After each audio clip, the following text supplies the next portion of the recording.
Satu hal yang selalu diwanti-wanti atau ditanamkan oleh orang tua kami adalah sekolah.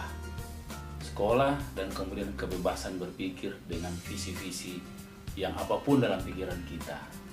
Nah, ini yang terus dipelihara di samping memang tentunya dasar agama. Saya tumbuh lahir di sebuah lorong sempit. Ayah saya seorang pegawai negeri biasa di Departemen Pertanian di Sulsel. Ibu saya seorang guru SMP. Kami bersaudara 4 yang di rumah ini yang sempit ini ditinggali oleh banyak keluarga yang sekolah. Rumah yang kira-kira tipe, ya kalau di lorong itu gangnya kira-kira tipe 54, tapi yang tinggal 20 orang. Nah, dari situasi seperti itulah kami tumbuh. Di lorong yang sempit, mobil saya nggak bisa masuk. Di daerah yang baru dibuka pada saat itu, yang walaupun sekarang sudah di tengah kota. Nah, tapi satu hal yang selalu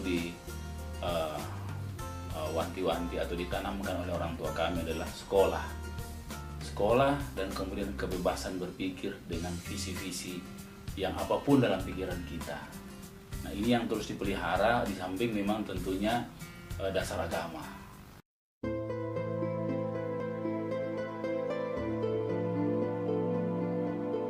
Kami sekolah, ya, dimana pada saat kami mengakhiri kuliah, pada saat adik saya, jadi saya kita semua itu 3 teknik, 1 akuntan. Begitu mahalnya membiayai pada kondisi kedua orang tua saya tidak mampu. Terakhir kami bikin karena ayah ibu saya sering kita berembuk sama-sama bagaimana menyelamatkan sekolah saya dulu sebagai kakak. Maka cincin kawin orang tua saya pun dijual untuk bisa menghasilkan saya jadi sarjana keluar. Nah, kemudian saya berkarya, kerja untuk membiayai adik saya. Ya, alhamdulillah saya sebelum selesai juga, karena kita tahu orang tua saya terbatas, kami kawin dengan uang sendiri. Kemudian beberapa kita membantu orang tua dengan ongkos sendiri. Nah, saya selalu punya patokan. Saya menemukan di antara semua pengalaman hidup saya menemukan satu quote nonim, tapi quote itu berasal dari Flandaria, dari suatu desa kecil di Perancis Selatan.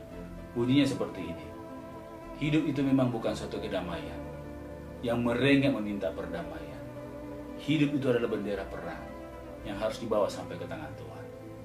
Inilah quote yang dari saya kuliah saya pegang. Artinya hidup memang bukan suatu kedamaian. Hidup ini selalu ada konflik dan tidak merengek untuk meminta perdamaian. Jangan harap hidup ini sama seperti pikiran kita. Tapi hidup adalah bendera perang. Jadi hidup adalah perjuangan. Bendera perang, prinsip, credibility, akhlak yang harus dibawa sampai ke tangan Tuhan. Jadi yang diukur ternyata adalah prinsip kita dalam hidup yang kita harus bawa sampai ke kubur lah, sampai ke tangan Tuhan.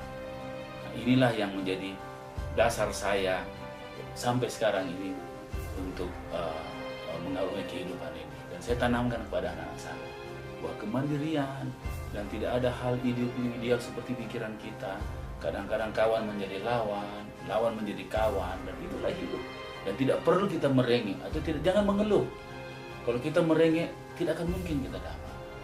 Ya, itulah kerasnya hidup dan itulah nikmatnya hidup sebenarnya. Kalau kita bisa memegang prinsip, kita bisa memegang janji, kita bisa memegang komitmen, itulah hidup sebenarnya.